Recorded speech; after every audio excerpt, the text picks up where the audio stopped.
পুরুষদের মতো নারীরাও কর্মক্ষেত্রে সমান অবদান রাখবেন, সম্মান এবং নিরাপত্তার সাথে আমরা তার যে কোনো মূল্যে নিশ্চিত করব ইনশাআল্লাহ। চলাচলের জন্য বড় শহরগুলোতে আলাদা বাস সার্ভিস থাকবে, পিক আওয়ারে তাদের জন্য আলাদা গাড়ি থাকবে। পুরুষদের অসুবিধা নাই, মাইলের পর মাইল হাঁটবে, বাইক চালাবে, বাইসাইকেলে আসবে, পাবলিক ট্রান্সপোর্টে উঠবে, ঠেলাঠেলি করে, সমস্যা নাই। কিন্তু আমার মায়ের সমস্যা আছে, সেই সম্মানটা আমরা নিশ্চিত করবো ইনশাআল্লাহ। কর্মক্ষেত্রে মায়েদের জন্য সেখানে বেবি কর্নার থাকবে, ব্রেস্ট ফিডিং কর্নার থাকবে, ডে কেয়ার থাকবে, এই সব ব্যবস্থাও নিশ্চিত করা হবে। পর্যাপ্ত পরিমাণ একটা সংখ্যা যদি সেখানে মায়েদের অবস্থান থাকে, একেবারে কম হলে করাটা কঠিন হবে। পর্যায়ক্রমে সব ইনশাল্লাহ আমরা করব। আমরা বলেছিলাম যে সমস্ত মায়েরা সন্তান পুষেন তাদের জন্য আমরা 5 ঘন্টা কর্মঘণ্টা করতে চাই। কিছু লোক হই হই রই রই শুরু করে দিল। 5 ঘন্টা করলে তারা তো আর মানুষ তাদেরকে কর্মক্ষেত্রে নেবে না। আমাদের কথাগুলো না শুনেই চিৎকার শুরু করে দিল, লাফালাফি শুরু করে দিল। আমরা কি বলেছি তারা বোঝারও চেষ্টা করে নাই। আমরা বলেছি বহু মা সন্তান লালন পালন করতে গিয়ে চাকরিটাই ছেড়ে দেন, এরপরে সেই চাকরিতে আর ফিরে যেতে পারেন না। বরঞ্চ 5 ঘন্টা যদি কর্মঘণ্টা করা হয়, সন্তানের সেখানে যদি বেবি কেয়ার সিস্টেম করা হয়, তাহলে ও মা তার প্রয়োজন পূরণের জন্য, তার দক্ষতা কাজে লাগানোর জন্য সেখানে থেকে যাচ্ছেন, তাকে বিদায় নিতে হচ্ছে না, তিনি ঝরে পড়ছেন না। আমরা বলেছি এই যে গ্যাপ হবে, এই গ্যাপের দায়িত্ব রাষ্ট্রকে নিতে হবে। মারাই তো রাষ্ট্রের বুনিয়াদ, তাদেরকে বাদ দিয়ে তো কোনো কিছু কল্পনাই করা যাবে না। যারা সন্তানও আপনার মতো আমার মতো সন্তানকে বড় করলেন, আবার কর্মঘণ্টা ওই সময় কঠিন সময় 8 ঘন্টা আপনার মতো আমার মতো করতে হবে, এটা কি অবিচার নয়? আমরা কথা দিয়েছি সমাজে সুবিচার কায়েম করব, সুবিচারের দাবি ইনশাল্লাহ আমরা পূরণ করব। কোনো মা তার কর্ম থেকে ড্রপ হয়ে আসবেন না, কর্মের সাথে লেগে থাকবেন যদি তিনি চান।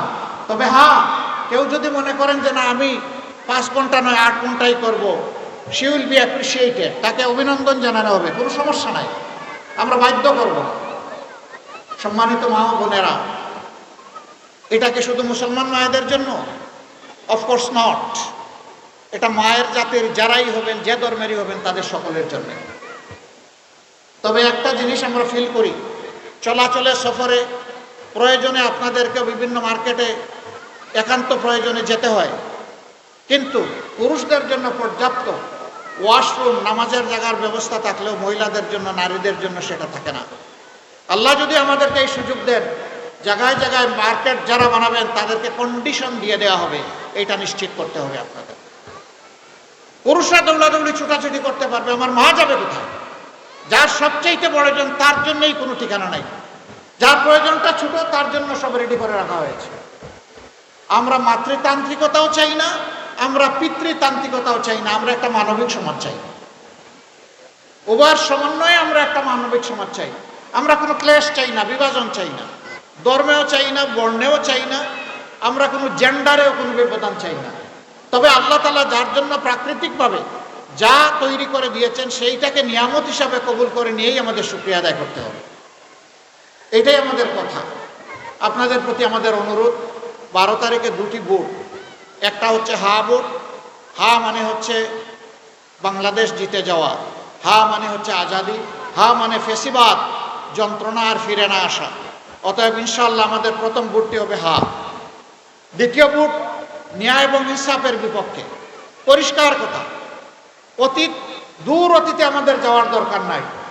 যেদিন থেকে আল্লাহ তাআলা কিছু মুক্তির ব্যবস্থা করে দিলেন, 5ই আগস্ট 24 সাল, সেদিন থেকে কার আমলনামা কেমন, কার দৃষ্টিভঙ্গি, চলাফেরা, কাজকর্ম, আচার আচরণ, কার নীতি পলিসি কেমন, সেইটা আপনাদের সকলের সামনে পরিষ্কার।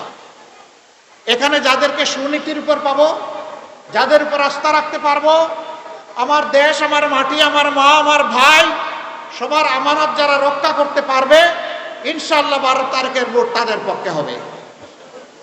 আমরা ইনসাফের প্রতীক দাঁড়িপাল্লা দিয়েছি, আমরা ওজন করে সকলের পাওনা তার ঘরে পৌঁছে দিতে চাই। যার যেটা অধিকার, যার যেটা পাওনা, সেইটাই দাঁড়িপাল্লার নিক্তিতে ওজন করে ইনশাআল্লাহ আমরা পৌঁছে দিতে চাই। আল্লাহ যেন আমাদেরকে তৌফিক দান করেন। মায়েরা আসুন, মানবতার বিজয়ের জন্যে, আল্লাহর দ্বীনের বিজয়ের জন্যে একটি সুষ্ঠু পরিশীলিত সভ্য উন্নয়নমুখী সমাজের জন্য আমরা এগিয়ে যাই। এখানে যুবতীরা যারা আছেন তাদের জন্য আমরা এতটুকু কথা বলতে চাই, আমরা তোমাদের হাতে কোনো বেকার ভাতা তুলে দেব না।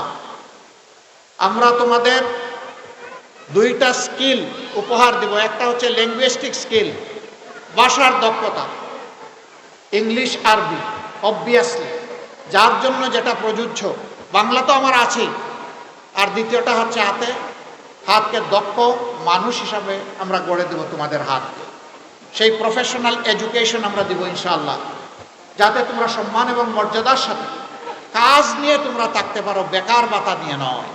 আমরা বেকার ভাতাকে মনে করি যুব সমাজকে অপমান করার সামিল। তারা কি কারো কাছে মিছিল করে বেকার ভাতা চেয়েছে? তারা কাজ চেয়েছে, তারা কর্মসংস্থান চেয়েছে।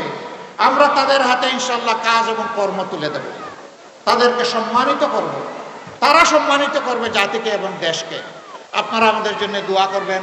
12 তারিখের এই বিজয় বাংলাদেশ জামাতে ইসলামের বিজয় না হয়ে 12 তারিখের এই বিজয় হোক 18 কোটি মানুষের বিজয়। 18 কোটি মানুষের বিজয় যদি হয়, আলহামদুলিল্লাহ, এটা হবে জামাতে ইসলামের বিজয়। আমরা কোনো ব্যক্তি, গোষ্ঠী, পরিবার, দলের বিজয় চাচ্ছি না।